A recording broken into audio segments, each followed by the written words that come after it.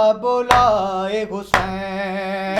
دعا کرو کہ کوئی معجزہ دکھائے حسین، پھر ایک بار ہمیں کربلا بلائے حسین۔ دعا کرو کہ کوئی معجزہ دکھائے حسین، پھر ایک بار ہمیں کربلا بلائے حسین۔ نصیب دل دے مجھے شاہ کی زیارت ہو، مجھے بھی کاش کسی شب میں یہ بشارت ہو، چلو اٹھو کہ تمہیں آج لینے آئے حسین، پھر ایک بار ہمیں کربلا بلائے حسین۔ دعا کرو کہ کوئی معجزہ دکھائے حسین، پھر ایک بار ہمیں کربلا بلائے حسین۔ وہ جس کا خانہ کعبہ طواف کرتا ہے، وہ جس کی جالیاں جبریل صاف کرتا ہے، وہاں کا مجھ کو بھی جا روگ کش بنائے حسین۔ پھر ایک بار ہمیں کربلا بلائے حسین۔ دعا کرو کہ کوئی معجزہ دکھائے حسین، پھر ایک بار ہمیں کربلا بلائے حسین۔ جسے بھی بانٹنا چاہے وہ بانٹ دے جنت، مجھے خدا کی قسم خلد سے نہیں رغبت، میرا تو قرب و بلا میں ہی گھر بنائے حسین۔ پھر ایک بار ہمیں کربلا بلائے حسین۔ دعا کرو کہ کوئی معجزہ دکھائے حسین، پھر ایک بار ہمیں کربلا بلائے حسین۔ ہوا نظر لائنوں سے جب علی کا پسر، ستم شعاروں نے یہ فیصلہ کیا مل کر، یوں مل کے حملہ کرو سب کے بچ نہ پائے حسین۔